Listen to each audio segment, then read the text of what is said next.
ಶ್ರೀರಸ್ತು ಶುಭಮಸ್ತು ಶ್ರೀರಸ್ತು ಶುಭಮಸ್ತು.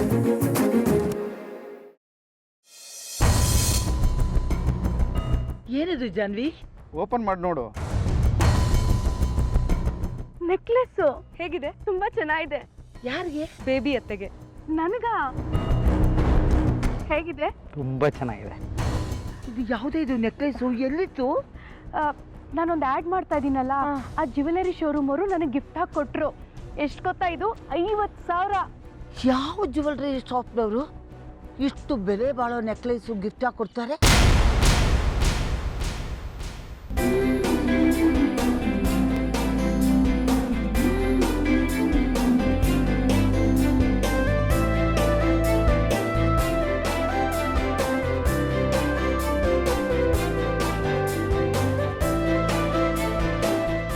ಯಾಕೆ ಹಾಗೆ ನೋಡ್ತಾ ಇದೀಯಾ? ನಿಮ್ ನೆಕ್ಲೆಸ್ನ ಯಾರೇ ಕೊಟ್ಟಿದ್ ಬೇಬಿ?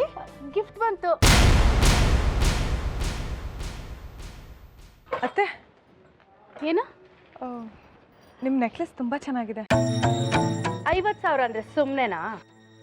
ನೀವು ಮಾಡ್ಲಿಂಗ್ ಮಾಡ್ತಿದ್ದೀರಲ್ಲ, ಆ ಕಂಪ್ನಿಯವ್ರು ಗಿಫ್ಟ್ ಆಗಿ ಕೊಟ್ರಾ? ಎಷ್ಟು ಸತಿ ಹೇಳ್ಬೇಕು ನಿಂಗೆ ನಾನು? ಆ ಕಂಪ್ನಿ ಹೆಸರೇನಂದ್ರಿ? ಬಂಗಾರದ ಗೋಲ್ಡ್ ಪ್ಯಾಲೇಸ್.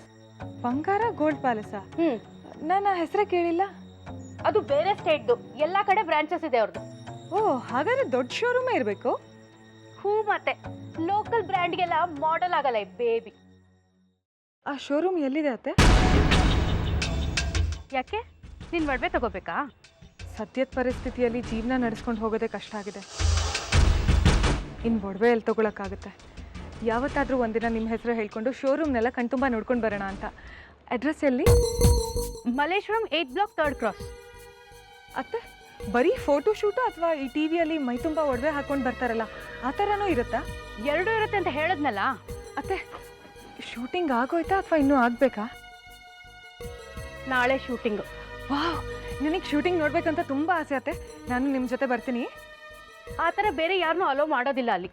ನಾನು ನಿಮ್ಮ ಜೊತೆ ಬಂದರೂ ಬಿಡಲ್ವಾ? ಹೇಳಿದ್ನಲ್ಲ, ಬೇರೆ ಯಾರನ್ನೂ ಅಲೋ ಮಾಡೋದಿಲ್ಲ ಅಲ್ಲಿ.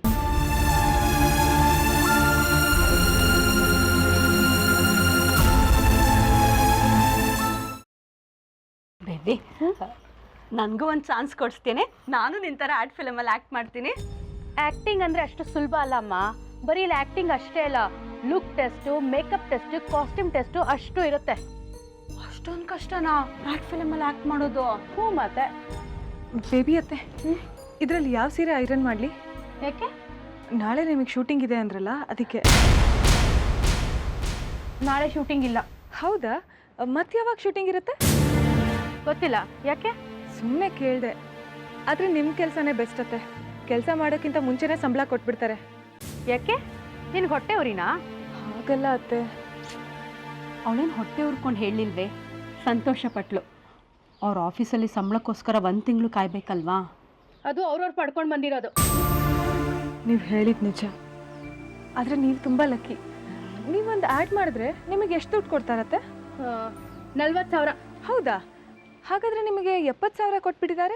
ಹೇ ಜಾನ್ವಿ, 70,000 ಎಲ್ಲೇ ಕೊಟ್ಟರು? ಅವಳಿಗೆ ಕೊಟ್ಟಿರೋದು ಬರೀ 20,000 ಅಡ್ವಾನ್ಸು. 20,000 ಜೊತೆ 50,000 ನೆಕ್ಲೆಸ್ ಕೂಡ ಕೊಟ್ಟಿದ್ದಾರಲ್ಲ? ಓ, ಹೌದಲ್ವಾ? ಬೇಬಿ, 70,000 ಹೇಗೆ ಕೊಟ್ರು? ಏ ಜಾನ್ವಿ, ನೀನು ಏನೇ ಪ್ರೂವ್ ಮಾಡಬೇಕು ಅಂತ ಹೊರಟಿದ್ಯಾ? ನಾನೇನು ಸುಳ್ಳು ಹೇಳ್ತಾ ಇದ್ದೀನಾ? ಇಲ್ಲ ಬೇಬಿ ಅತ್ತೆ, ನಾನು ಹಾಗೆಲ್ಲ ಹೇಳಿದ್ದು. ಮತ್ತೆ ನಿನ್ನ ಮಾತಿನ ಅರ್ಥ? ಬೇಬಿ, ಅವಳು 70,000 ಸಂಪಾದನೆ ಮಾಡಬೇಕಂದ್ರೆ 3-4 ತಿಂಗಳು ಕಾಯಬೇಕು. ನೀನು ಒಂದೇ ದಿನದಲ್ಲಿ ಇಷ್ಟೆಲ್ಲ ಸಂಪಾದನೆ ಮಾಡಿದ್ಯಲ್ಲ, ಅದಕ್ಕೆ ಹಾಗಂದ್ಲು ಅಷ್ಟೇ. ಬಸ್ಸು, ನೀನು ಸುಮ್ಮನೆ ಇರು. ನಿನ್ಗೇನು ಗೊತ್ತಾಗೋದಿಲ್ಲ. ಊರಿಗೊಬ್ಳೆ ಪದ್ಮಾವತಿ ಏನಾಗ ಹಾಗಾಡ್ತಾಳೆ. ನಾನು ಜಾಸ್ತಿ ದುಡಿತಿದ್ದೀನಿ ಅಂತ ಅವಳಿಗೆ ತುಂಬ ಹೊಟ್ಟೆ ಕಿಚ್ಚು. ನೋಡು, ನಿನ್ನ ಕೆಲಸ ಎಷ್ಟಿದೆಯೋ ಅಷ್ಟು ನೋಡ್ಕೊಂಡು ಸುಮ್ಮನೆ ಇರು. ಅದು ಬಿಟ್ಬಿಟ್ಟು ನಾನು ಎಲ್ಲಿ ಕೆಲಸ ಮಾಡ್ತೀನಿ, ಯಾವ ಕಂಪ್ನಿ, ಏನು ಎತ್ತ ಅಂತ ಕೆದಗಕ್ಕೆ ಬರಬೇಡ ನೀನು. ತನಗಂತೂ ಮನೆ ಅಡ್ವಾನ್ಸ್ ಮಾಡೋದಕ್ಕಂತೂ ಯೋಗ್ಯತೆ ಇಲ್ಲ. ನನ್ನನ್ನು ಪ್ರಶ್ನೆ ಮಾಡ್ತಾಳೆ. ನಿನಗೆ ದಿನಕ್ಕೆ 20,000 ದುಡಿಯೋಕ್ಕೆ ಯೋಗ್ಯತೆ ಇದೆಯಾ? ಅಮ್ಮನಿಗೆ ಹುಷಾರಿಲ್ದೇ ಇದ್ದಾಗ 1 ರೂಪಾಯಿ ಅರೇಂಜ್ ಮಾಡೋಕ್ಕಾಗಲಿಲ್ಲ. ಮಾತಾಡ್ತಾಳೆ. ನೋಡು, ಸಂಬಂಧದಲ್ಲಿ ನೀನು ನನ್ನ ಸೊಸೆ ಆಗಿರು. ಅದು ಬಿಟ್ಟು ಅತ್ತೆ ಆಗಕ್ಕೆ ಬರಬೇಡ. ಅರ್ಥ ಆಯ್ತಾ?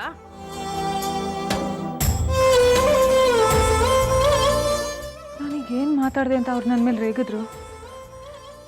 ಜಾನ್ವಿ, ಬೇಬಿ ಬಗ್ಗೆ ನಿನಗೆ ಗೊತ್ತಲ್ವಾ, ಒಂದೊಂದು ಸಲ ಸಿಡ ಅಂತಾಳೆ. ಅಂಥ ಟೈಮಲ್ಲಿ ಅವಳ ಜೊತೆ ವಾದ ಮಾಡಬಾರ್ದು. ಬೇಜಾರು ಮಾಡ್ಕೋಬೇಡ.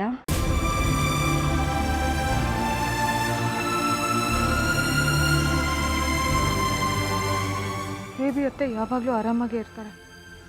ಆದರೆ ಅವ್ರ ಮಾಡ್ಲಿಂಗ್ ವಿಷಯ ಎತ್ತಿದ್ರೆ ಸುಮ್ಮನೆ ರೇಗ್ತಾರೆ. Something is wrong. ಬಟ್ ಏನು ಅಂತ ಹೇಗೆ ತಿಳ್ಕೊಳ್ಳೋದು?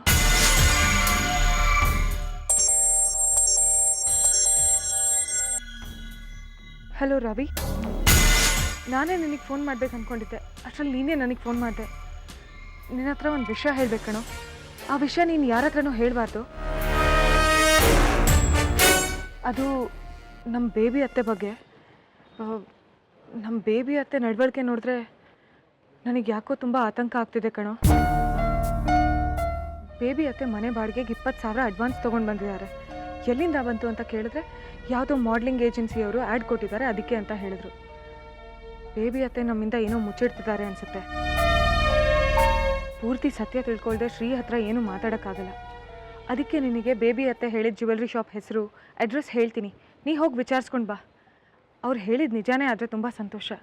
ಸುಳ್ಳಾದರೆ ಒಂದ್ಸಲಿ ನೀನು ಹೋಗಿ ವಿಚಾರಿಸ್ಕೊಂಡು ಬಾ, ಏನು ಅಂತ ನಿಜ ಗೊತ್ತಾಗುತ್ತೆ. ಬಂಗಾರ ಗೋಲ್ಡ್ ಪ್ಯಾಲೇಸ್ ಅಂತ ಅದ್ರ ಹೆಸರು. Malleswaram 3rd block 8th cross.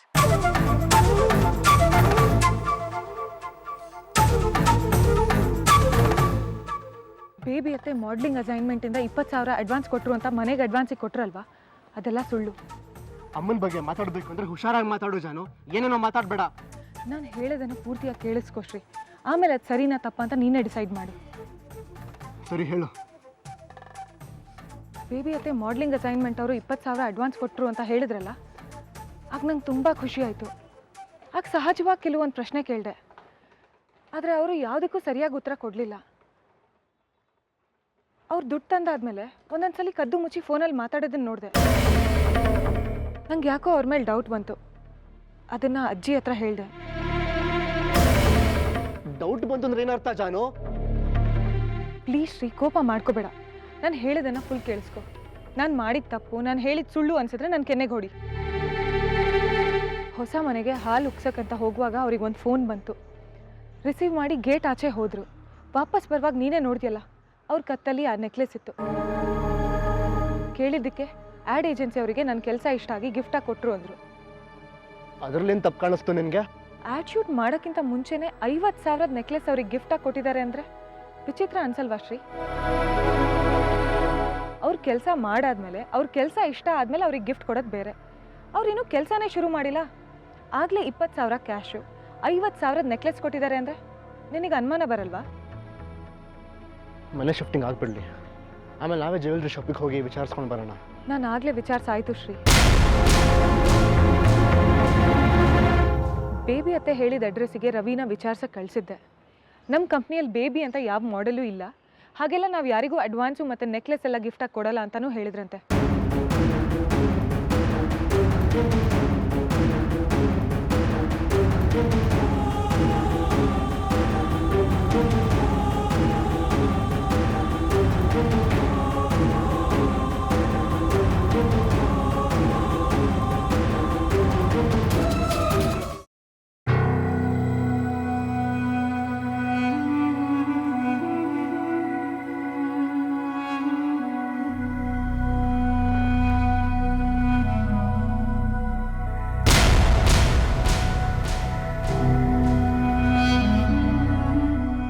Ma'am, ಈ ನೆಕ್ಲೆಸ್ ಎಲ್ಲಿಂದ ಬಂತು?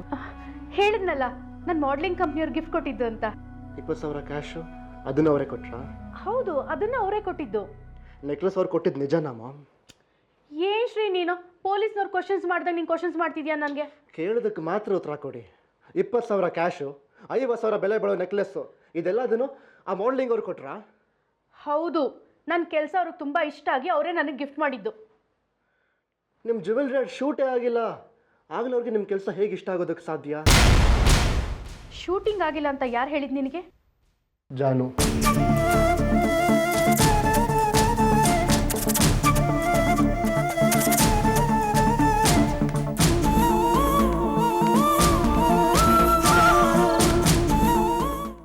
ಹೇಳಿದ್ರಲ್ಲ ನನ್ನ ಹತ್ರ ಶೂಟಿಂಗ್ ಆಗಿಲ್ಲ ಅಂತ. ಅದು ಅಂದರೆ ನೀವು ಹೇಳಿದ್ದು ಬಂಗಾರ ಗೋಲ್ಡ್ ಪ್ಯಾಲೇಸ್ ಅನ್ನೋ ಶೋರೂಮು ಆ ಅಡ್ರೆಸ್ಸಲ್ಲಿ ಇಲ್ಲವೇ ಇಲ್ಲ. ಇದನ್ನ ಯಾರು ಹೇಳಿದ್ ನಿನಗೆ? ರವಿ ರವಿಗೆ ಇದೆಲ್ಲ ಹೇಗೆ ಗೊತ್ತಾಯ್ತು?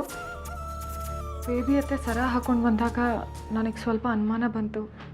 ಅದನ್ನು ನಿಮ್ಮ ಹತ್ರ ಹೇಳ್ಕೊಂಡೆ. ಮನಸ್ಸು ತಡಿಲಿಲ್ಲ. ರವಿ ಹತ್ರನೂ ಹೇಳಿದೆ.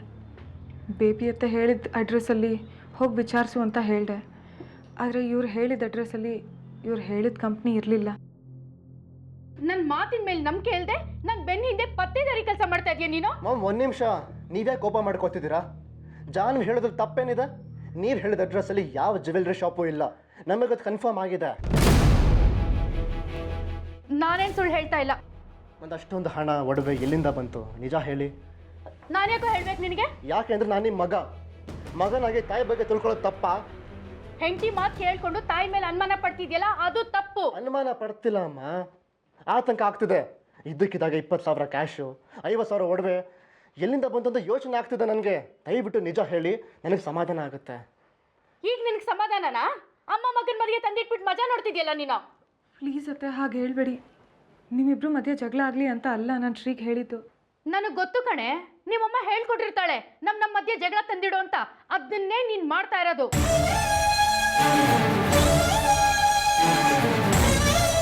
ಮಾಮ್, ನೀವು ಹೇಳೋದು ನಿಜನೇ ಆಗಿದ್ರೆ ಅದನ್ನ ಧೈರ್ಯವಾಗಿ ಹೇಳಿ. ಅದನ್ನ ಬಿಟ್ಟು ನಿಮ್ಮ ತಪ್ಪನ್ನು ಮುಚ್ಚಿಟ್ಕೊಳ್ಳೋಕೆ ಜಾನ್ ಮೇಲೆ ಏನಕ್ಕೆ ರೇಗ್ತಿದ್ದೀರಾ? ಓಹೋ, ನಾನು ತಪ್ಪು ಮಾಡಿದ್ದೀನಿ ಅಂತ ತೀರ್ಪು ಕೊಟ್ಬಿಟ್ಟಿಯ ನೀನು? ಸಾರ್ಥ ಆಯ್ತು ಕಣೋ. 1 ವರ್ಷದಿಂದ ಮದುವೆ ಆಗಿ ಬಂದೋಳ್ ಮುಂದೆ 25 ವರ್ಷದಿಂದ ನಾನು ಸಾಕಿದ್ದೀನಿ. ನಾನು ನಿನ್ನನ್ನು ನಾನು ಬೇಡವಾಗ್ಬಿಟ್ನಾ? ಅಲ್ಲ, ನೀವು ಯಾಕೆ ಇಷ್ಟು ಸಣ್ಣ ವಿಷಯನ ಇಷ್ಟೊಂದು ಕಾಂಪ್ಲಿಕೇಟ್ ಮಾಡ್ತಿದ್ದೀರಾ? ಅದು ನನಗೆ ಅರ್ಥ ಆಗ್ತಿಲ್ಲ. ನೀವು ಹೇಳ್ತಿರೋ ಸತ್ಯನಾಗಿದ್ರೆ ಅದನ್ನು ಹೇಳಿ ಅಷ್ಟೇ. ಹೌದು ಬೇಬಿ, ನೀನು ಕೆಲಸ ಮಾಡ್ತಿರೋ ಜ್ಯುವೆಲರಿ ಕಂಪನಿಯಿಂದ ನಮಗೊಂದು ಸಲ ಫೋನ್ ಮಾಡಿಸು. ಆವಾಗ ನಮಗೂ ನಂಬಿಕೆ ಬರುತ್ತೆ. ಅಲ್ಲಿಗೆ ಮುಗೀತಲ್ಲ. ನಂಬಿಕೆ ಇಲ್ಲದೆ ಇರೋರಿಗೆ ಯಾರ ಹತ್ರ ಹೇಳ್ಸಿದ್ರು ಅಷ್ಟೇ. ನಂಬಿಕೆ ಬರೋದಿಲ್ಲ, ನಾನು ಹೇಳ್ಸಲ್ಲ.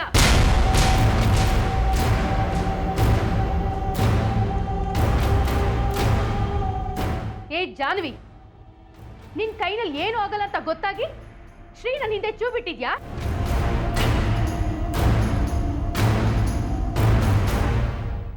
ಅವಳ ಮಾತನ್ನು ನಂಬ್ಕೊಂಡು ನನ್ನನ್ನ ಪ್ರಶ್ನೆ ಮಾಡಕ್ ಬಂದ್ಬಿಟ್ಟಿಯಲ್ಲ? ಬೇಬಿ ಅತ್ತೆ, ನನ್ನ ಮಾತಿಂದ ನಿಮ್ಮ ಮನಸ್ಸಿಗೆ ನೋವಾಗುತ್ತೆ ಅಂತ ಗೊತ್ತಿರಲಿಲ್ಲ. ಪ್ಲೀಸ್ ನನ್ನನ್ನು ಕ್ಷಮಿಸ್ಬಿಡಿ.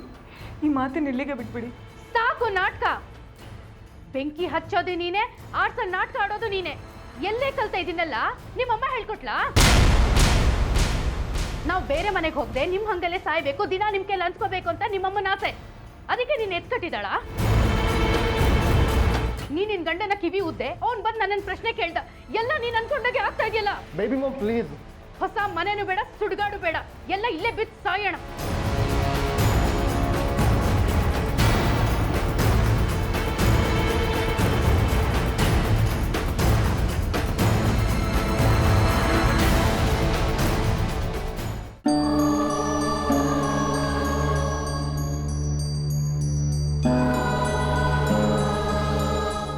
ಈಗ ನಾನೇನು ಕೇಳಬಾರ್ದು ಕೇಳಿದೆ ಅಂತ ಇಲ್ಲಿ ಬಂದು ಅಳ್ತಾ ನಿಂತಿದ್ದೀರಲ್ಲ?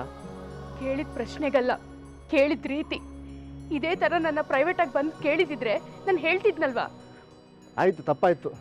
ಇವಾಗ ಹೇಳ್ತಿದ್ದೀನಿ, ಹೇಳಿ. ಅಷ್ಟೊಂದು ದುಡ್ಡು ಯಾರು ಕೊಟ್ಟರು? ಅಷ್ಟೊಂದು ಎಕ್ಸ್ಪೆನ್ಸಿವ್ ಗಿಫ್ಟನ್ನು ಯಾರು ಕೊಟ್ಟರು? ಹೇಳಿದ್ನಲ್ಲ, ನಾನು ಮಾಡ್ಲಿಂಗ್ ಮಾಡಿದೆ, ಅದರಿಂದ ದುಡ್ಡು ಬಂತು ಅಂತ. ಅದು ನಿಜ ಅಲ್ಲ, ನಿಮಗೂ ಗೊತ್ತು. ಇದೇ ನಿಜ. ನೀನು ನಂಬುದ್ರೆ ನಂಬು, ಬಿಟ್ರೆ ಬಿಡು. ಯಾಕೆಷ್ಟು ಹಠ ಹಿಡ್ದಿದ್ದೀರಾ ನೀವು? ಮುಂಚೆ ನೀವು ಯಾವತ್ತೂ ಈ ಥರ ನಡ್ಕೊಂಡವ್ರೆ ಅಲ್ಲ. ಮುಂಚೆ ನೀನು ಯಾವತ್ತೂ ನನ್ನ ಮೇಲೆ ಅನುಮಾನ ಪಟ್ಟೋನೇ ಅಲ್ಲ. ನಾನು ಬೇಜಾರು ಮಾಡ್ಕೊಂಡ್ರೆ ನನ್ನನ್ನು ಸಮಾಧಾನ ಮಾಡೋವರೆಗೂ ನಿನಗೆ ಸಮಾಧಾನ ಆಗ್ತಿರ್ಲಿಲ್ಲ. ಆದ್ರೆ ಈಗಲೂ ನಾನು ನಿಮ್ಮನ್ನು ಸಮಾಧಾನ ಮಾಡೋಕ್ಕೆ ಬಂದಿರೋದು. ಸುಳ್ಳು. ನಿನ್ನ ಹೆಂಡತಿ ಹೇಳಿ ಕಳ್ಸಿರ್ತಾಳೆ ಎಲ್ಲ ವಿಷಯ ತಿಳ್ಕೊಂಡ್ ಬಾ ಅಂತ. ಅದಕ್ಕೆ ನೀನು ಬಂದಿದ್ಯಾ? ಅವಳಿಗೋಗಿ ಹೇಳು ನಾನು ಯಾವ ವಿಷಯನೂ ಹೇಳಲ್ಲ ಅಂತ. ನೀವು ಜಾನ್ವಿನ ತಪ್ಪು ತಿಳ್ಕೊಂಡಿದ್ದೀರಾ. ಅವಳಿಗೆ ನಿಮ್ಮಲ್ಲಿರೋ ಕನ್ಸರ್ನ್ಗೆ ನಿಮ್ಮನ್ನು ಕೇಳು ಅಂದಿದ್ದು, ನಿಮ್ಮನ್ನು ಬೇಜಾರು ಮಾಡಬೇಕು ಅಂತ ಅಲ್ಲ. ಸಾಕು ಕೊಡೋ ಹೆಂಡತಿ ಪರ ವಹಿಸ್ಕೊಂಡು ಮಾತಾಡಿದ್ದು. ನನಗೆ ಹೇಗೆ ದುಡ್ಡು ಬಂತು, ನನಗೆ ಹೇಗೆ ನೆಕ್ಲೆಸ್ ಬಂತು ಅಂತ ಯಾರಿಗೂ ಅನುಮಾನ ಬರಲಿಲ್ಲ. ನಿನ್ನ ಹೆಂಡತಿಗೆ ಮಾತ್ರ ಅನುಮಾನ ಬಂತು. ಯಾಕೆ ಹೇಳು? ನಿನ್ನ ಮಧ್ಯೆ ಜಗಳ ತಂದಿಡ್ಬೇಕು ಅಂತ ಎಷ್ಟೋ ದಿನದಿಂದ ಕಾಯ್ತಾ ಇದ್ಲು. ಈಗ ಟೈಮ್ ಬಂತು, ಕರೆಕ್ಟಾಗಿ ಬಾಂಬ್ ಹಾಕಿದ್ಲು. ನಮ್ಮಿಬ್ಬರ ಮಧ್ಯೆ ಜಗಳ ತಂದಿಟ್ರೆ ಜಾನ್ವಿಗೆ ಏನು ಲಾಭ? ಏನ್ ಲಾಭ ಅಂತ ನಿನ್ನ ಹೆಂಡತಿನ ನಿನ್ನ ಅತ್ತೆನ ಕೇಳು ಹೇಳ್ತಾರೆ. ಹೆಂಡತಿ ತಕ್ಕ ಗಂಡ, ಅತ್ತೆ ತಕ್ಕ ಅಳಿಯ. ಅಮ್ಮೋರ್ ಗಂಡ ಆಗ್ಬಿಡಿದ್ಯಾ ನೀನು. ಅವ್ರ ಮನೆ ಅನ್ನ ತಿಂದಿದ್ದಕ್ಕೆ ಚೆನ್ನಾಗಿ ಋಣ ತೀರಿಸ್ತಾ ಇದೆಯಾ ನೀನು. ಸರಿಯಾಗಿ ಮರ್ಯಾದೆ ಮಾಡಿದೆ ನೀನು ನನಗೆ. Thanks for everything.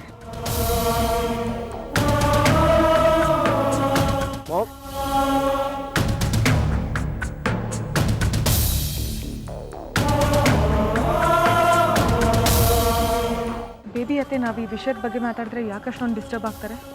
ಗೊತ್ತಾಗ್ತಿಲ್ಲ, ಏನು ಕೇಳಿದ್ರು ಬಾಯ್ ಬಿಡ್ತಿಲ್ಲ. ಅವರು ಹಠ ಸಾಧಿಸ್ತಿದ್ದಾರೆ.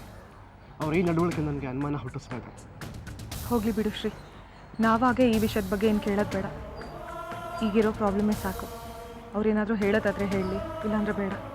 ಹಾಗಂತ ನಾವು ಸುಮ್ಮನೆ ಇರೋಕ್ಕಾಗಲ್ಲ ಜಾನು. ನೀ ಹೆದರ್ಕೋಬೇಡ ಶ್ರೀ, ನಾನು ಬೇಬಿ ಅತ್ತೆ ಹತ್ರ ಮಾತಾಡ್ತೀನಿ. ಇವತ್ತಲ್ಲ ನಾಳೆ ಅವ್ರ ಮನೆ ಸರಿ ಹೋಗುತ್ತೆ. ಹೊಸ ಮನೆಗೆ ಹೋಗ್ತೀವಲ್ಲ, ಆಗೆಲ್ಲ ಸರಿ ಹೋಗುತ್ತೆ ಬಿಡು. ನೀನು ಈಗ ಆಫೀಸಿಗೆ ಹೊರಡು, ನಾನು ಇವತ್ತು ಆಫೀಸಿಗೆ ಬರಲ್ಲ. ಸರಿ.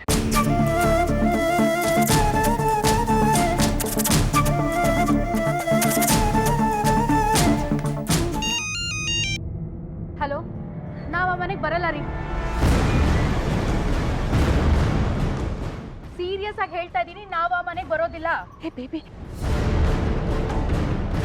ದಾನ ಕೊಟ್ಟೆ ಅಂತ ಇಟ್ಕೊಂಡ್ಬಿಡ್ರಿ. ಹೇ ಬೇಬಿ, ಏನಾಗಿದೆಯಾ ನಿನಗೆ? ಯಾಕೆ ಆ ಮನೆಗೆ ಬರಲ್ಲ ಅಂದೆ?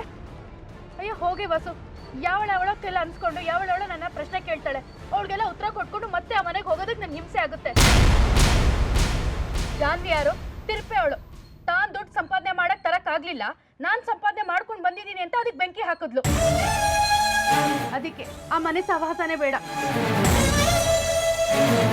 ಬೇಬಿ ಅತ್ತೆ, ಶ್ರೀ ಕೇಳಿದ್ರು ಅಂತ ಬೇಜಾರು ಮಾಡ್ಕೋಬೇಡಿ. ನನ್ನ ಮಾತು ಕೇಳಿ. ನೀನು ಸಾಕು, ನಿನ್ನ ಮಾತು ಸಾಕು. ಹೋಗಿಲ್ಲಿಂದ ಪ್ಲೀಸ್ ಅತ್ತೆ. ಹೋಗು, ಹೇಳದ್ನಲ್ಲ. ನಾನು ಕೇಳಿದೆ ಅಂತ ಬೇಜಾರು ಮಾಡ್ಕೋಬೇಡಿ ಪ್ಲೀಸ್. ನಾನು ಕೇಳಿದ್ರಲ್ಲಿ ಏನಾದರೂ ತಪ್ಪಿದ್ರೆ ಸರಿ ಏನು ಅಂತ ನೀವೇ ಹೇಳಿ. ನಮ್ಮ ಡೌಟ್ ಎಲ್ಲ ಕ್ಲಿಯರ್ ಆಗಿಬಿಡುತ್ತೆ. ನೀನು ಯಾರೇ ನನ್ನನ್ನು ಕೇಳೋದಿಕ್ಕೆ? ನಾನ್ಯಾಕೆ ನಿನ್ಗೆಲ್ಲಾನು ಹೇಳಬೇಕು? ನೀನು ಸಾಕು, ನಿಮ್ಮ ಮನೆ ಸವಾಸನೂ ಸಾಕು.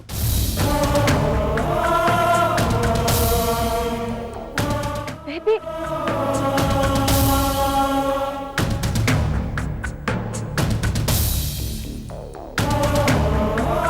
ಏನಾದರೂ ಗೊತ್ತಾಯ್ತಾ ವಸುದಾ? ಫೋನ್ ರಿಸೀವ್ ಮಾಡಿದ್ಲ ಅವಳು? ಆಗ್ಲಿಂದ ಟ್ರೈ ಮಾಡ್ತಾ ಇದ್ದೀನತ್ತೆ, ರಿಸೀವೇ ಮಾಡ್ತಿಲ್ಲ. 6:30 ಆಯ್ತಲ್ಲ ಟೈಮು.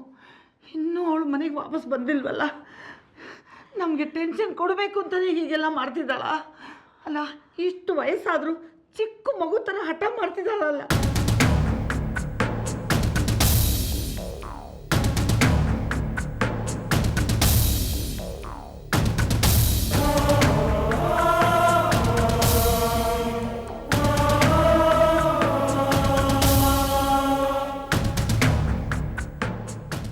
ದೇವ್ರೆ, ಬೇಬಿ ಆದಷ್ಟು ಬೇಗ ಮನೆಗೆ ಬರೋ ಹಾಗೆ ಮಾಡಲಿ. ನಾನು ಚೆನ್ನಾಗಿದ್ದೀನಿ, ನೀನು ಹೇಗಿದ್ದೀಯಾ? ಹೌದಾ? ಏನಿಲ್ಲ, ನಮ್ಮ ಬೇಬಿ ಏನಾದ್ರು ನಿಮ್ಮ ಮನೆ ಕಡೆ ಬಂದ್ಲೇನೆ? ಹೌದಾ? ಏನಿಲ್ಲ ಬಿಡು, ನಾನು ಆಮೇಲೆ ಹೇಳ್ತೀನಿ. ಸರಿ, ಫೋನ್ ಇಡ್ಲಾ? ಅಲ್ಲೂ ಹೋಗಿಲ್ವಂತೆ ಜಾನ್ವಿ. ಕೊಡಿ, ನಾನು ಅವ್ರ ಫೋನಿಗೆ ಟ್ರೈ ಮಾಡ್ತೀನಿ.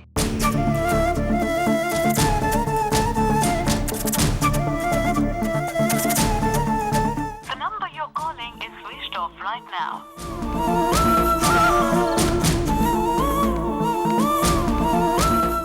ಇಷ್ಟೊತ್ತು ರಿಂಗ್ ಆಗ್ತಿತ್ತು, ರಿಸೀವ್ ಮಾಡ್ತಿರ್ಲಿಲ್ಲ ಅವರು. ಈಗ ನೋಡಿದ್ರೆ ಫೋನ್ ಸ್ವಿಚ್ ಆಫ್ ಆಗಿದೆ. ಏನೋ ಸ್ವಿಚ್ ಆಫ್ ಮಾಡ್ಕೊಂಡಿದ್ದಾಳ? ಅಯ್ಯೋ ದೇವ್ರೆ. ಅತ್ತೆ, ಗಾಬರಿ ಆಗ್ಬೇಡಿ. ಮೋಸ್ಟ್ಲಿ ಮೊಬೈಲ್ ಬ್ಯಾಟ್ರಿ ಡೌನ್ ಆಗಿರ್ಬೋದು. ಜಾನ್ವಿ, ಈಗ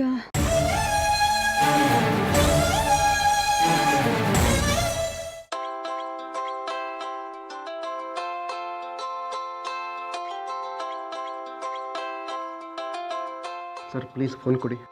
ಇರು, ನಾನು ನನ್ನ ಸೆಕ್ರೆಟರಿ ಜೊತೆ ಸ್ವಲ್ಪ ಮಾತಾಡಬೇಕು. ಹಲೋ, ಹೇಗಿದ್ರಿ ಜಾನ್ವಿ ಮೇಡಮ್? ಸರ್ ಪ್ಲೀಸ್ ಫೋನ್ನ ಶ್ರೀ ಕೊಡಿ. ನಿಮ್ಗೇನು ಹುಷಾರಿಲ್ಲ ಅಂತ ನನ್ನ ಡ್ರೈವರು. ಫೋನ್ ಕೊಡಿ ಸರ್. ಇರೋ ಒಂದು ನಿಮಿಷ. ಈಗ ಹೇಗಿದ್ದೀರಿ? ಏನು ಪ್ರಾಬ್ಲಮ್ಮು? ಸರ್ ಶ್ರೀಗೆ ಫೋನ್ ಕೊಡಿ, ನಾನು ಅವ್ರ ಹತ್ರ ಅರ್ಜೆಂಟಾಗಿ ಮಾತಾಡಬೇಕು. ಗಂಡನ ಹತ್ರ ಮಾತಾಡೋದು ಯಾವಾಗಲೂ ಇದ್ದೇ ಇರುತ್ತೆ. ಅದೇನು ಅರ್ಜೆಂಟ್ ವಿಷಯ ಇದ್ರೆ ನನ್ನ ಹತ್ರ ಹೇಳಿಪ್ಪ. ಏಯ್, ನಿನ್ನ ಮ್ಯಾನರ್ಸ್ ಇಲ್ವಾ? ನಾನು ಫೋನಲ್ಲಿ ಮಾತಾಡುವಾಗ ಫೋನ್ ಕಿತ್ಕೋತೀಯ ಇಡಿಯಟ್. ಬರೀ ಫೋನ್ ಕಿತ್ಕೊಳ್ಳೋದಲ್ಲ, ನೀನು ಹಲ್ಲ ಕಿತ್ತಾಕ್ಬಿಡ್ತೀನಿ ರಾಸ್ಕಲ್.